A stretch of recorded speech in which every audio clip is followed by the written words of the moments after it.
Hello நண்பர்களே, எல்லாரும் எப்படி இருக்கீங்க? சரி, நம்மளும் இந்த டிடெக்டிவ்ஸ் அப்படி என்னதான் பண்ண போறாங்க அப்படிங்கறத டிராமாக்குள்ள போய் பார்த்தரலாம். எபிசோடோட ஸ்டார்டிங்லயே இவங்க உடைச்ச அந்த ஆன்டிக் பொருளோட வேல்யூ 20 பில்லியன் அப்படிங்கறத கேட்டு சீனியர் வெடவெடத்து போயிருப்பாரு. அப்போ பக்கத்துல இருக்கிற கண்ணாடிக்காரனோட கைய புடிச்சிட்டு, டே அப்பளையே பேசினதெல்லாம் மனசுல வச்சுக்காத, காசு ரொம்ப அதிகமா சொல்றாங்க, 2 பேரும் சேர்ந்துதானே தப்பு பண்ணோம், 2 பேரும் ஷேர் பண்ணிக்கலாம் அப்படின்னு கேக்குறாரு. ஆனா கண்ணாடிக்காரன் இறக்கமே இல்லாம இதுக்கு மேல நீ யாரோ நான் யாரோ அப்படின்னு கைய தட்டி விட்டுறான். இதுல சீனியர் ரொம்ப நொந்து போயிடுறாரு. ஏன்னா 20 பில்லியன்னா இவர் 20 ஜென்மம் எடுத்து வந்தாலும் அடைக்க முடியாதற்கு. அந்த சமயத்துல ஹீரோ இவங்க உடைச்ச ஆன்டிக் பொருளை செக் பண்ணிட்டு இருக்கான். அப்ப காத்து வேற விசு விசுன்னு அடிக்க ஆரம்பிக்குது.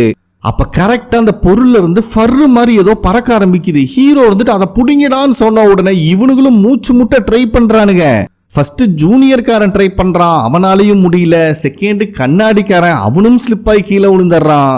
மூணாவதா ஹீரோ வெறி கொண்டு விரட்டிட்டு இருக்காரு. பாவம் பின்னாடி சீனியர் தான் உடைச்ச பொருளுக்கு வட்டி கட்டியே வாழ்க்கை போயிருமாட்டிருக்குன்னு சோகமா நின்னுட்டு இருக்காரு. என்னடா ஆச்சு, ஃபர்ற புடிச்சானுங்களா இல்லையான்னு பார்த்தா பிடிக்கிறங்கிற பேர்ல தவக்கல மாதிரி விழுந்து கிடக்குறானுங்க. ஆனா ஹீரோ மட்டும் ஒரு சோஃபா மேல விழுந்திருக்கான் சேஃபா. ஆனா அவன் கையில அந்த ஃபர் இருக்கு, ஒரு வழியா புடிச்சிட்டானாட்டு இருக்கு. அதே நேரத்துல ஒரு கன்வீனியன்ஸ் ஸ்டோர் தான் காட்டுறாங்க. அங்க ஒரு ஸ்கூல் ஸ்டூடெண்ட் பர்ச்சேஸ் பண்ணிட்டு பில் பே பண்றதுக்காக கார்டு கொடுக்கறான். பில்லிங்ல இருக்கிற பொண்ணும் உங்க கார்டு ஒர்க் ஆகல, இன்சபிஷியன்ட் ஃபண்டுன்னு வருது, வேற ஏதாவது கார்டு இருக்கான்னு கேட்கும் போது இந்த பையன் இருந்துட்டு அப்படியெல்லாம் இருக்க வாய்ப்பே இல்ல, மறுபடியும் ட்ரை பண்ணுங்க அந்த பொண்ணை மறுபடியும் ட்ரை பண்ண வச்சிட்டு இருக்கான். இந்த கேப்ல அவனோட ஃப்ரெண்ட்ஸ் 2 பேரும் ஆல்ரெடி அந்த ஸ்டோருக்குள்ளதான் இருக்கானுங்க. சோ இந்த கேப்பை யூஸ் பண்ணி அவனுக்கு கிடைக்கிறதெல்லாம் ஆட்டை போட்டு வெளியே வந்துடுறானுங்க. அதுக்குள்ளேயும் பில்லு கட்டிட்டு இருந்த பையனும் ஏதோ ஒரு நுண்டிசாக்க சொல்லிட்டு வெளியே வந்துடுறான். ஒரு வழியா கிடைச்ச வரைக்கும் லாபம்னு இவனுக்கு செக் பண்ணிட்டு இருக்கும் போதே அந்த 3 பேத்துல ஒருத்த மேல யாரோ கைய வைக்கிறாங்க. யாருன்னு பார்த்தா வந்து நிக்கிறது மின்னு. தம்பிகளா, என்னை உங்களுக்கு தெரிய வாய்ப்பு இல்ல, நான் போலீஸ் டிபார்ட்மெண்ட்ல இருந்து வரேன்னு சொன்ன உடனே 2 பேர் தலைதறிக்க ஓடிடுறானுங்க. ஆல்ரெடி மின்னுதான் ஒருத்தனை புடிச்சு வச்சிருக்காளே, டே சூப்பர் ஃப்ரெண்ட்ஸை புடிச்சிருக்கடா, நான் போலீஸ்ன்னு தெரிஞ்ச உடனே துண்டக்கான துணியை காணும் ஓடிட்டானுங்க அப்படின்னு மின் சொல்லிட்டு இருக்கும் போது இந்த ஸ்டூடெண்ட் காரன், இவனோட பேர் பார்க்கு, இந்த பார்க் பைபிள் இருந்துட்டு எனக்கு இன்னும் 14 வயசு கூட ஆகல, நீங்க நீ லீகலா பனிஷ் பண்ண முடியாதுன்னு லாஜிக்கா பேசுறான். கடுப்பான மின்னு, தம்பி உனக்கு 14 வயசு ஆகலன்னு எனக்கு நல்லாவே தெரியும், ஆனா உன் ஹிஸ்டரி எல்லாம் செக் பண்ணிட்டு தான் வந்திருக்கேன். நீ 1-2 தப்பு பண்ணல, லைசன்ஸ் எடுக்காமையே வண்டி ஓட்டுற, திருடுற, ஊர்ல இருக்கிற முல்லா மாதிரித்தனம் முடிச்ச வைக்கிறேன், அத்தனையும் பண்ணிட்டு இருக்க. நான் நினைச்சேன்னா ஹை லெவல் ப்ரொபேஷன் பனிஷ்மெண்ட் உனக்கு வாங்கி தர முடியும். அதனால ஒழுங்கு மரியாதையா உங்க வீட்டுக்கு கீழே அந்த பெரிய ஒரு வீட்டுல திருடின பத்தியா, அதெல்லாம் எங்க வச்சிருக்கேன்னு சொல்லிருன்னு கேட்கும் போது இந்த பையன் அப்படியெல்லாம் திருடவே இல்லையே அப்படின்னு நல்லவன் மாதிரி பேசுறான். டேய் தம்பி, வாயில பேசிட்டு இருக்கேன்னு அசால்ட்டா நினைச்சுக்காத, கூட்டிட்டு போய் ஜட்டியை கழட்டி அடிப்பேன் அப்படின்னு சொன்ன உடனே இவனுக்கு பயம் வந்துருது.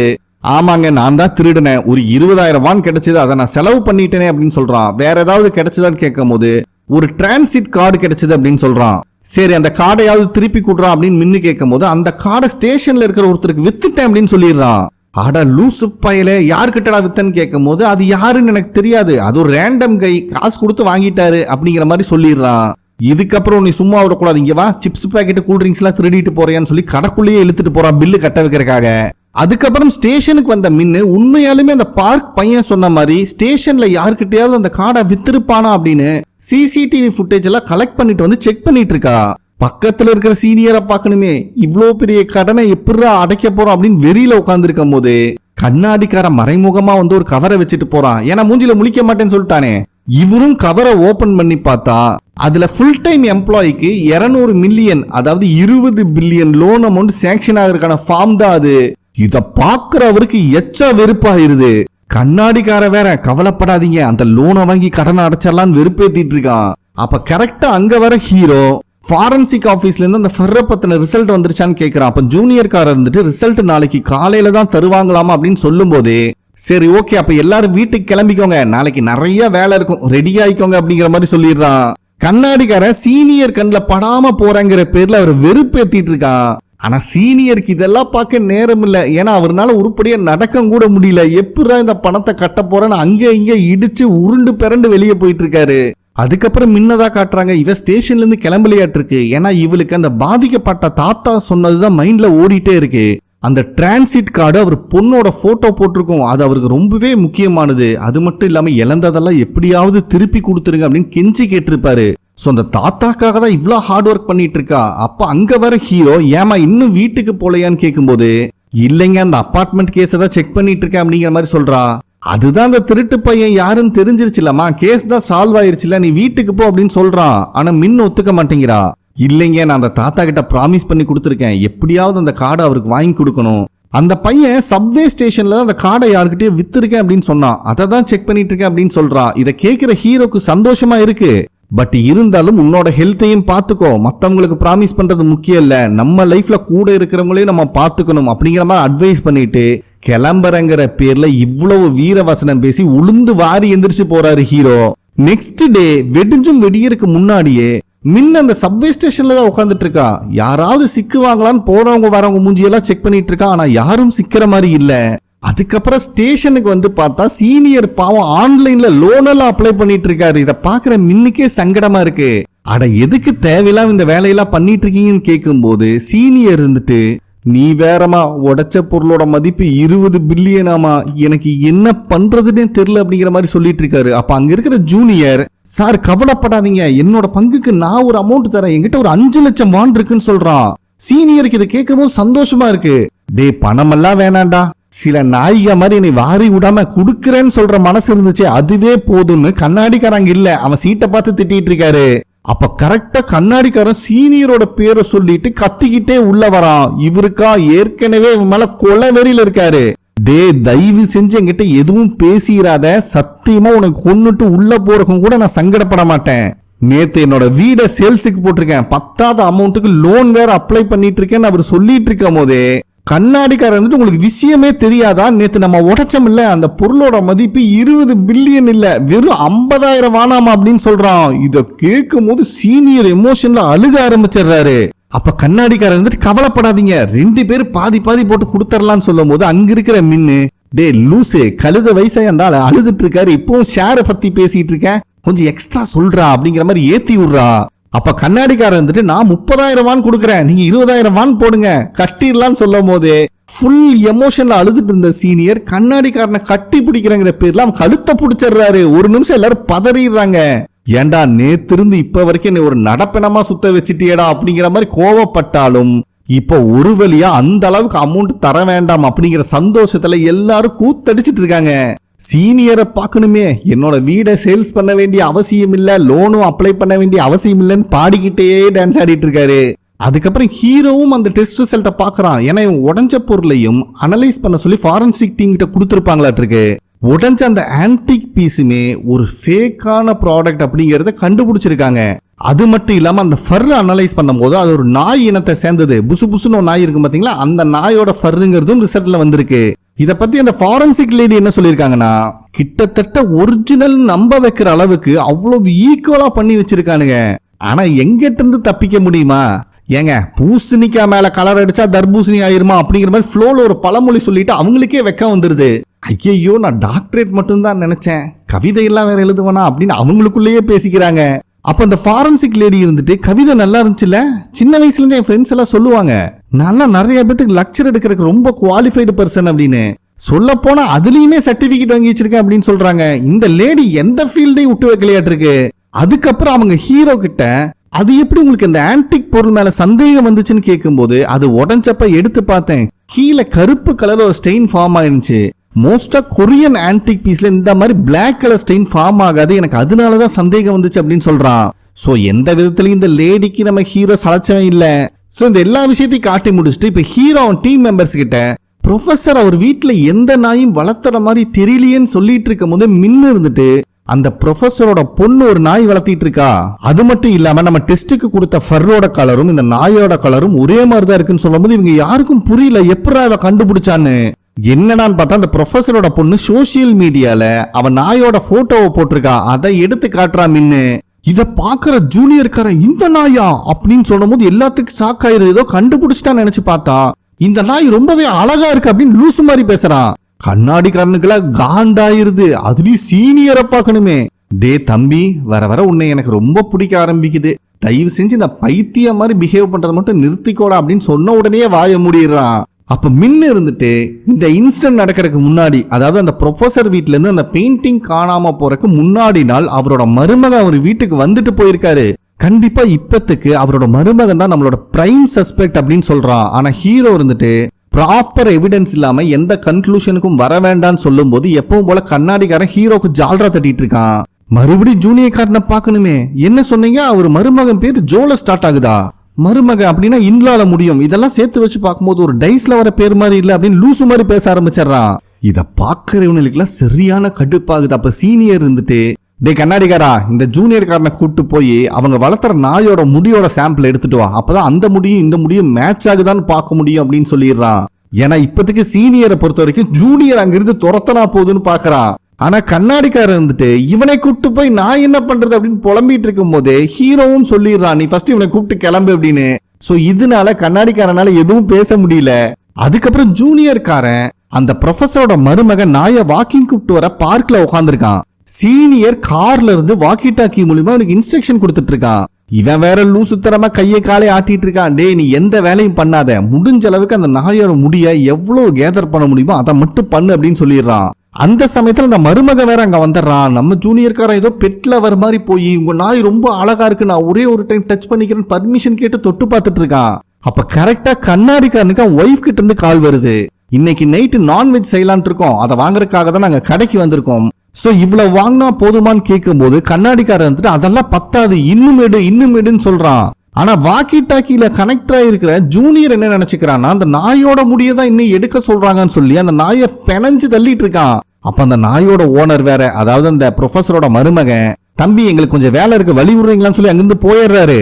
அதுக்கப்புறம் கூட கண்ணாடிக்காரன் ஒய்ஃப் கிட்ட இன்னும் எடுன்னு சொல்லும் போது ஜூனியர்காரன் இவனே தான் சொல்றான்னு நினைச்சு அந்த நாயை விடாம விரட்டுறான். ஐயா கொஞ்சம் அட்ஜஸ்ட் பண்ணிக்கோங்க, நாயை பார்த்தா என்னால என்னை கண்ட்ரோலே பண்ண முடியாது, உங்க நாய் அவ்வளோ அழகா இருக்குங்கன்னு சொல்லிட்டு நாயை கொஞ்சங்கிற பேர்ல மாவு பிணையிற மாதிரி பிணைஞ்சிட்டு இருக்கான். அந்த ஆளு எவ்வளவோ டீசெண்டா சொல்லி பாக்குறாரு, அதெல்லாம் கேட்கிற மாதிரி இல்ல. டே தயவு செஞ்சு நாயை விட்றா அப்படின்னு அந்த ஆள் கூட்டு போயிடுறாரு. அந்த சமயத்துல கண்ணாடிக்காரன்ட்ட ஒய்ஃப் இருந்துட்டு குழந்தைங்க பேக் எல்லாம் கேட்கறாங்க, வாங்கி கொடுத்துடலாமான்னு கேட்கும் போது பேக் தானே கண்டிப்பா அது வேணும், அதை எடுத்துருங்க அப்படின்னு சொல்றான். இத ஜூனியர்காரன் என்ன நினைச்சுக்கிறான்னா அந்த மருமகன் கையில இருக்கிற பேக புடுங்கிட்டு வர சொன்னான்னு நினைச்சிட்டு இவனும் கையில இருக்கிற கேரி பேக புடுங்கிட்டு தலை தெறிக்க ஓடுறான்.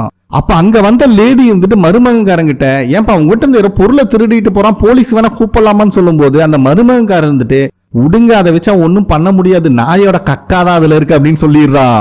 காருக்குள்ள வந்த ஜூனியர்காரனும், பாத்தீங்களா நீங்க கேட்டதை விட அதிகமாவே முடிய புடுங்கிட்டு வந்துட்டேன்னு கொத்தா எடுத்து காட்டுறான். கண்ணாடிக்காரனுக்கு ஷாக் ஆகுது.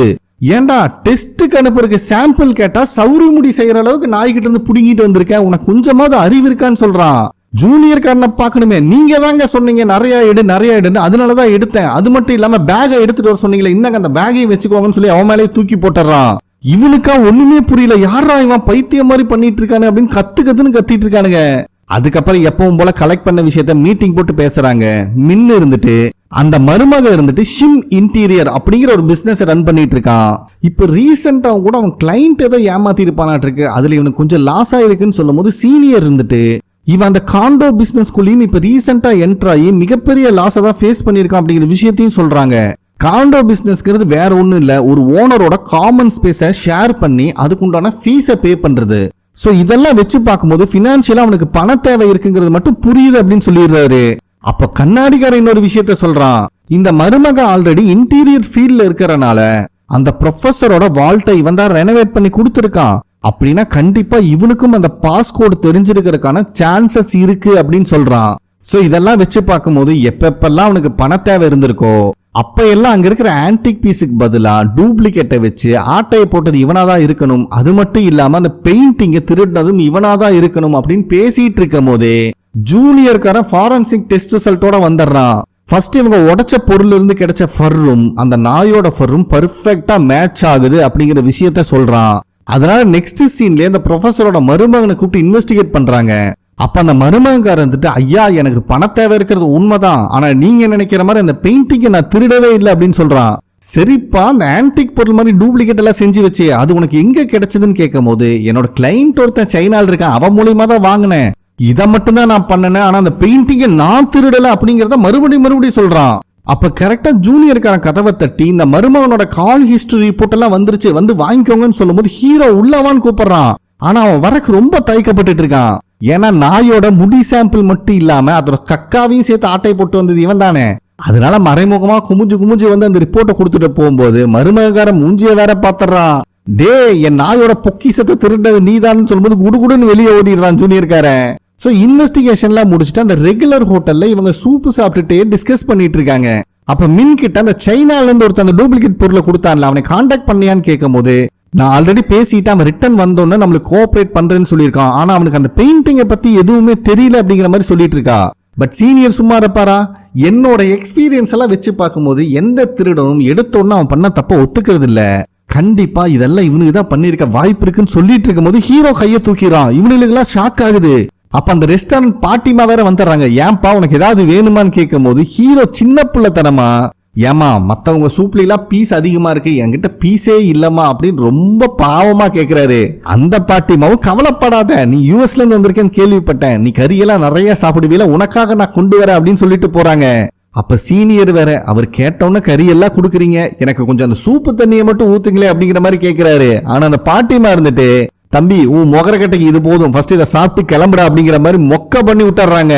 சோ அந்த பாட்டிமாவும் கறி எடுக்க போன கேப்ல ஹீரோ டீம் மெம்பர்ஸ் கிட்ட பேச ஆரம்பிக்கிறான். எனக்கு என்னமோ அந்த மருமக அந்த பெயிண்டிங்கை திருடி இருப்பான்னு தோணல. ஏன்னா நல்லா யோசிச்சு பாருங்க, எப்பெல்லாம் அவனுக்கு காசு வேணுமோ அப்பதான் அந்த ஆன்டிக் பொருளை ஆட்டை போட்டிருக்கான். அதுக்கு பதிலா அதுக்கு ஈக்குவலா ஏதாவது டூப்ளிகேட் பொருளை வச்சுதான் எடுத்திருக்கான். சோ ஒரு பெயிண்டிங்கை திருடிட்டோம் அப்படின்னா அது அந்த இடத்துல இருந்து காணாம போயிரும், கண்டிப்பா மாட்டிடுவோன்னு கூட அவனுக்கு தெரியாது. எனக்கு என்னமோ இது வேற யாரோ பண்ணிருப்பாங்கன்னு தோணுது.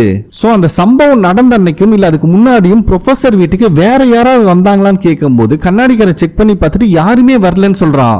ஆனா ஹீரோ வந்துட்டு கெஸ்டா இல்லாம வேற ஏதாவது ரீசன்காக கூட வந்திருக்கலாம்ல, இன்னும் கொஞ்சம் டீப்பா இதை பத்தி நம்ம அனலைஸ் பண்ணலாம்னு சொல்லும் போது எல்லாரும் ஒத்துக்கிறாங்க. நெக்ஸ்ட் டே கண்ணாடிக்காரனும் ஜூனியரும் விசாரிச்சு ஹீரோக்கு ரிப்போர்ட் பண்றாங்க.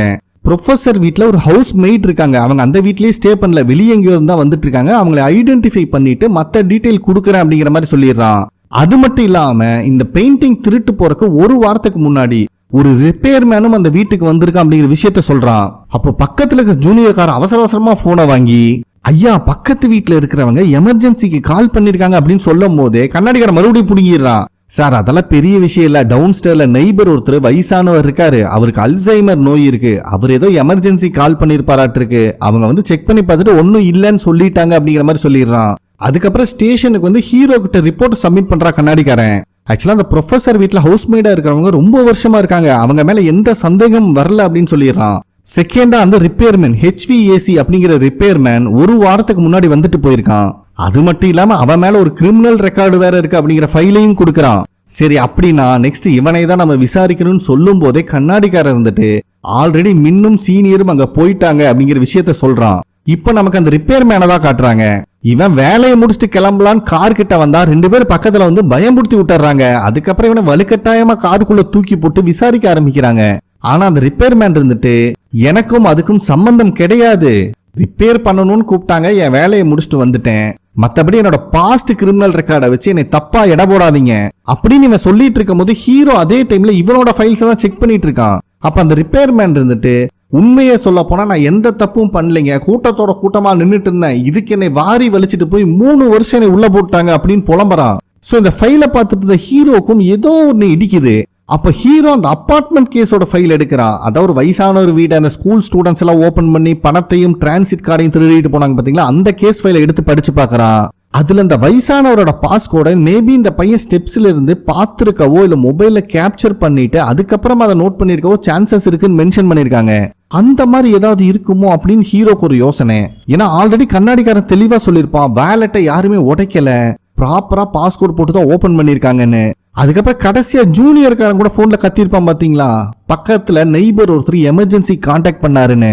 அந்த விஷயமும் ஹீரோக்கு ஸ்ட்ரைக் ஆகுது. எப்பவும் போல சாக்லேட் எடுத்து வாயில போடுறான், 3ஐயும் மிங்கிள் பண்ண ஆரம்பிக்கிறான். 3 கேஸ்க்கும் ஏதாவது லிங்க் இருக்குமா அப்படின்னு. சோ இந்த இடத்துல இந்த எபிசோட கம்ப்ளீட் பண்றாங்க. ஓகே ஃப்ரெண்ட்ஸ், கண்டிப்பா உங்களுக்கு பிடிச்சிருக்கும் நம்புறேன். நெக்ஸ்ட் எபிசோட்ல மீட் பண்ணலாம். நன்றி.